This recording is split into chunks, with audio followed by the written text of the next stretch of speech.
नमस्कार मंडळी, स्वागत आहे तुमचं माझ्या यूट्यूब चॅनलवर। तर 30 डेज चॅलेंजचा आज आहे 5वा दिवस आणि 5 दिवस मी सलग ब्लॉग टाकलेले आहेत आणि मला स्वतःलाच खूप प्राऊड फील होत आहे, कारण मला वाटलं नव्हतं मी डेली ब्लॉगिंग करू शकते। सो होप अजूनही जे उरलेले 25 दिवस आहेत, 25 दिवस मी 25 ब्लॉग टाकण्याचा सध्या मी इवाच्या प्रयत्न करेन। टिफिनची तयारी करते। इवासाठी वेगळा टिफिन बनवावा लागतोय, कारण ती थोडंसं तिखट कमी खाते आणि त्यानंतर तिचे फार जास्त नाटकं असतात की मला हे नाही खायचं, मला ते नाही खायचं। त्यामुळे तिच्यासाठी दररोज वेगळा टिफिन बनवावा लागतो आणि त्यात सुद्धा ती हॅपी नसते। तर आज मी तिच्यासाठी मॅगी बनवलेली आणि मॅगी बरोबर मी तिला ग्रीन पीस देते। तर काल मी भाजीपाला आणला होता, त्यात मी ग्रीन पीस आणले, पण त्याला सोलून ठेवायचा वेळच भेटत नव्हता।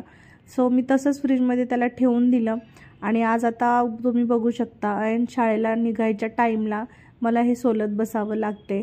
एक काम जर टाईमवर केलं ना तर बाकीची 4 ते 5 कामं टाईमवर होतात आणि ते अगदी बरोबरच आहे।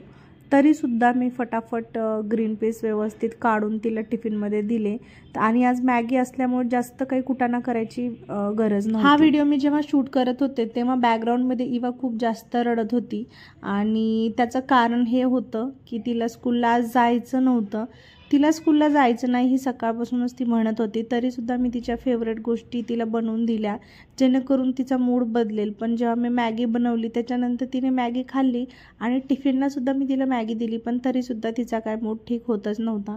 तिचा टिफिन व्यवस्थित पॅक केल्याच्यानंतर मला असं वाटलं की आता ती जाणार नाही, त्याच्यामुळे मी व्यवस्थित किचन वगैरे क्लीन केला। मी तिचा टिफिन तसाच ठेवला आणि माझंही असंच होतं की जाऊ दे, आज सुट्टी मारू दे, एवढी रडती आहे तर, आणि त्यामुळे व्यवस्थित क्लीन वगैरे करून घेतलं। शक्यतोवर मी इवाला स्कूलला सोडून आल्याच्या नंतरच ही साफसफाई करते, कारण घाई गडबडीमध्ये दुसरी कामं काढली तर ती पटकन होत नाहीत। आजचा सकाळचा स्वयंपाक पूर्ण झालेला आहे, आता फक्त थोडीशी भांडी आणि ही क्लिनिंगच उरली होती आणि त्यात ती थोड्या वेळाने बोलली की बरं ठीक आहे मी जाते स्कूलला।